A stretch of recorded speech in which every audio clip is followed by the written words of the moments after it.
Hello नमस्कार, मैं doctor Surendra खंसली ज्योतिष आचार्य ज्योतिष की इस नई श्रृंखला में आप सभी लोगों का स्वागत करता हूं। आज बात करने जा रहे हैं हम कैप्रिकॉर्न साइन की जो मकर राशि है, और इसमें ये देखेंगे कि जो सैटर्न का गोचर है ये महत्वपूर्ण मकर राशि वालों के लिए क्यों है। साथ साथ में जो वीनस है, वीनस का ट्रांजिट ये भी महत्वपूर्ण है और राहु का ट्रांजिट ये भी महत्वपूर्ण है।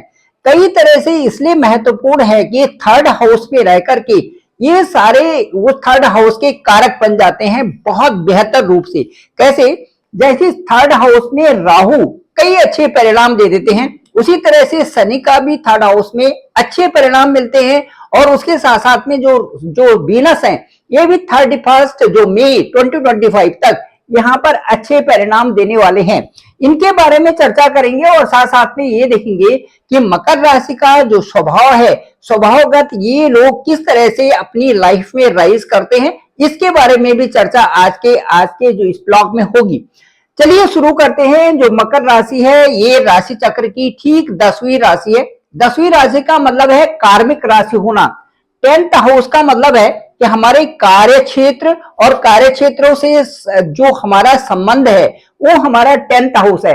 10th हाउस में काल पुरुष की कुंडली में 10th हाउस को एक विशेष दर्जा दिया गया है।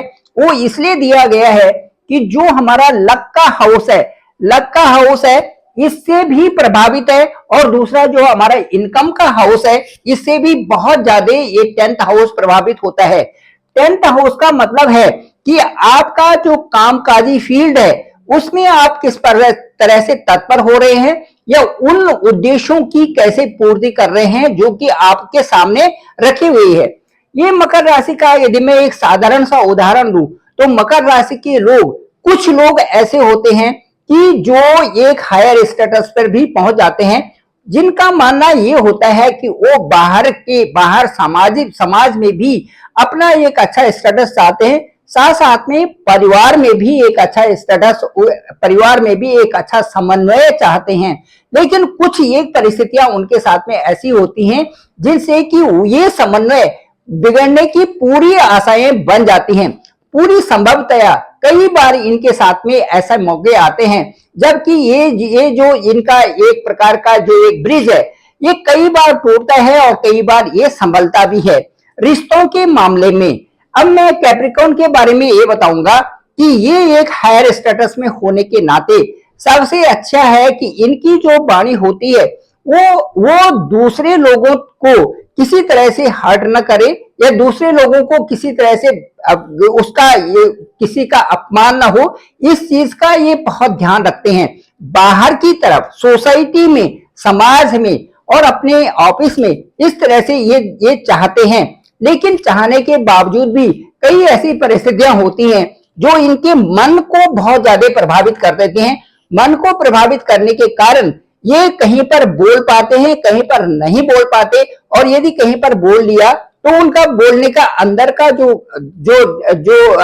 जो एक भाव बाहर आता है वो स्पष्ट रूप से दिखाई देता है। मैं आपको एक छोटा सा उदाहरण देता हूं।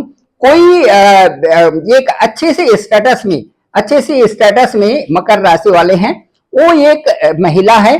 अब वो उनके घर में जो काम करने वाले आते हैं, क्योंकि वो कामकाज में इतने व्यस्त रहते हैं कि घर में खाना बनाने के लिए जो फूड के लिए और साथ साथ में जो कार्य होते हैं उनके लिए अलग अलग उन्होंने 2 को लगाया हुआ है। उनके साथ बात करने का जो तरीका है वो उनको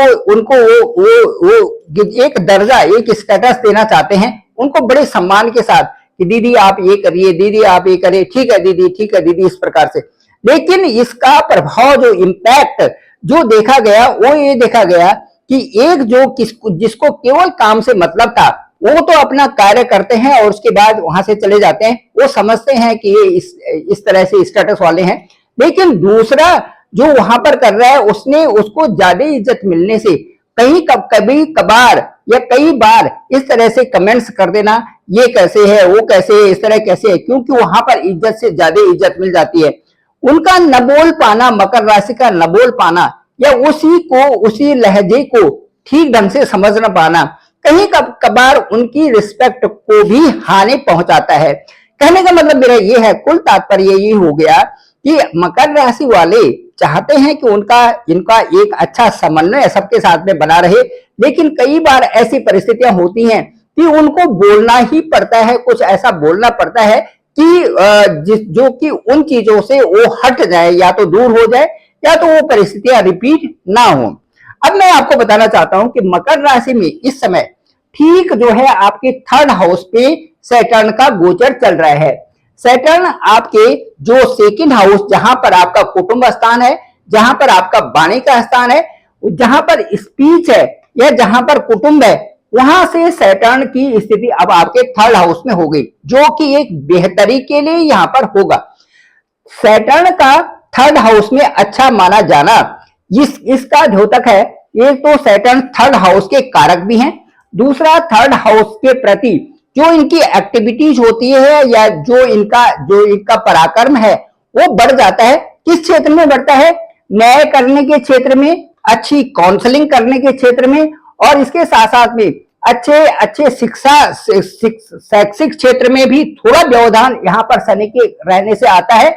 उसके साथ साथ में मैं ये कहूंगा कि काउंसलिंग तो एक बहुत अच्छा वहां से कर लेते हैं, सीधे वहां पर न्याय का जो प्रक्रिया है, जो वहां पर जस्टिस है, जो वहां पर जस्टिस किसी को देना होता है, उसमें यहाँ पर शनि की भूमिका बहुत सुंदर इनके लिए कर्क राशि की मानी गई है।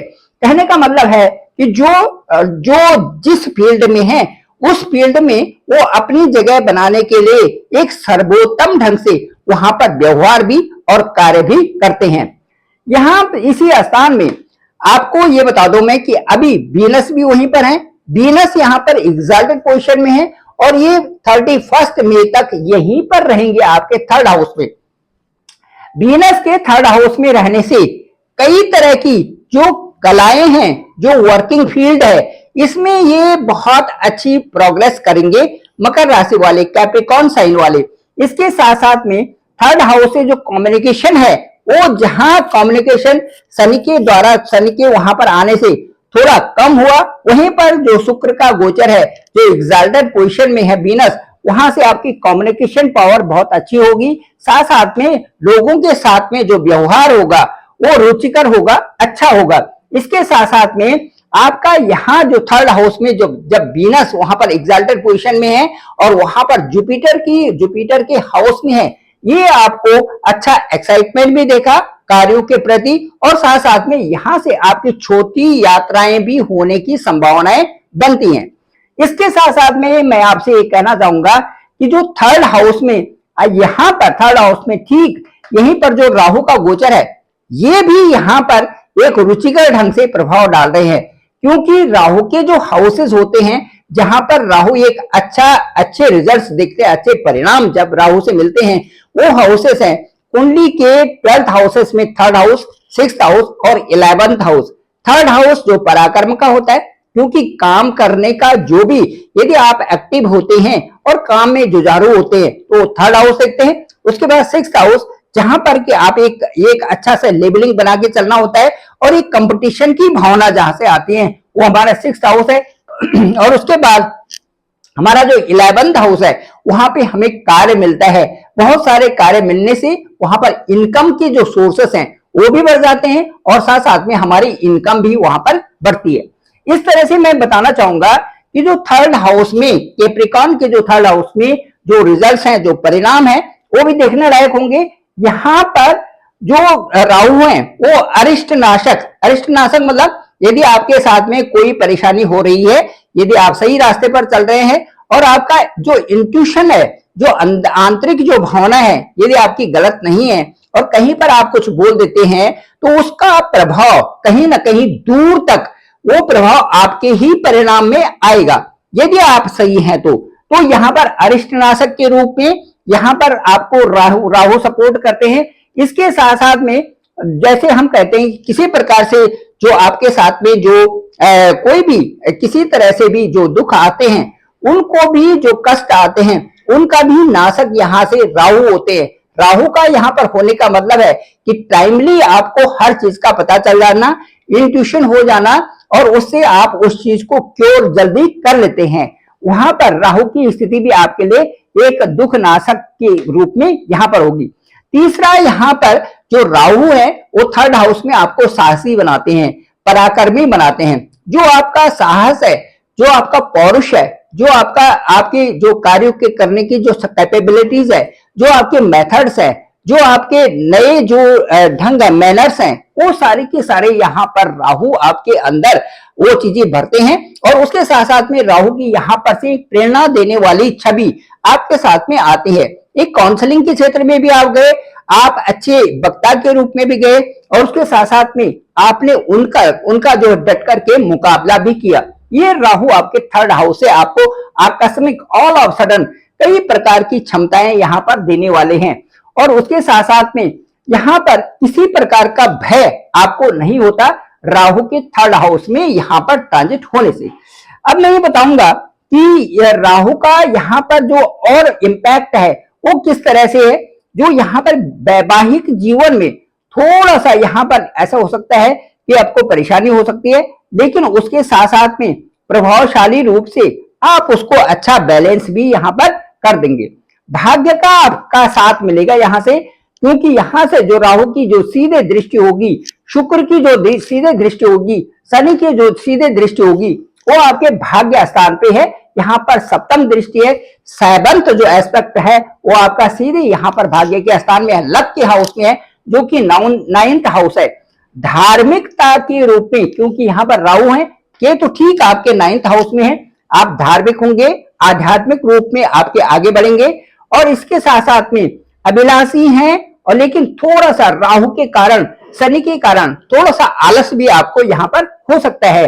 वाणी का दोष भी, जो राहु और शनि का जो प्रभाव है, इससे वाणी का दोष भी आपके साथ में आ सकता है। वैवाहिक जीवन में, क्योंकि यहाँ से राहु की जो दृष्टि है, जो पहली दृष्टि, जो पंचम दृष्टि है, वो आपके सप्तम हाउस में है।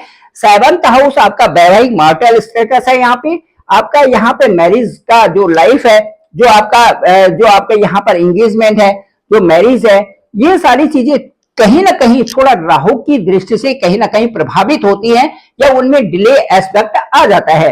अब मैं कहने का मेरा तात्पर्य ये होगा कि जो राहु हैं वो आपकी कई सारी चीजों में वहां से बरकत देने वाले हैं, अच्छी डेवलपमेंट है, लेकिन साथ साथ में कुछ और चीजें हैं जो कि वहां पर आपके व्यक्तिगत रूप से आपको संभालने वाली होंगी।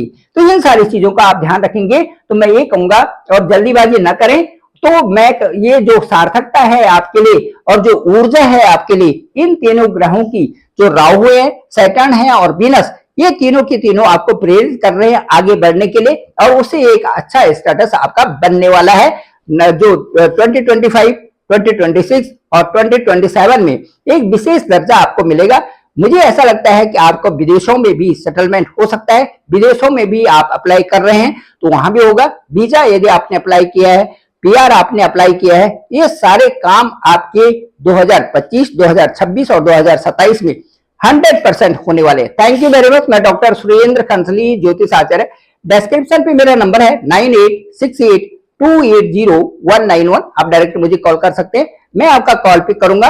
आपके हॉरोस्कोप को देख के कहते हैं कि आपका एसेंडेंट क्या है, आपके जो एसेंडेंट कहां पर बैठे हुए हैं, आपके भाग्येश क्या है, कहां पर बैठे हुए हैं, साथ साथ में आपके पंचमेश क्या है और पंचमेश कहां पर बैठे हुए हैं, साथ साथ में जो राहु, शनि और जो वीनस हैं, ये आपके किस स्थान को सुशोभित कर रहे हैं और वहां से क्या इंपैक्ट होने जा रहा है। इन सब का एक बहुत बृहद रूप से जो विश्लेषण होगा वो आपके साथ में ओवर फोन बात करेंगे।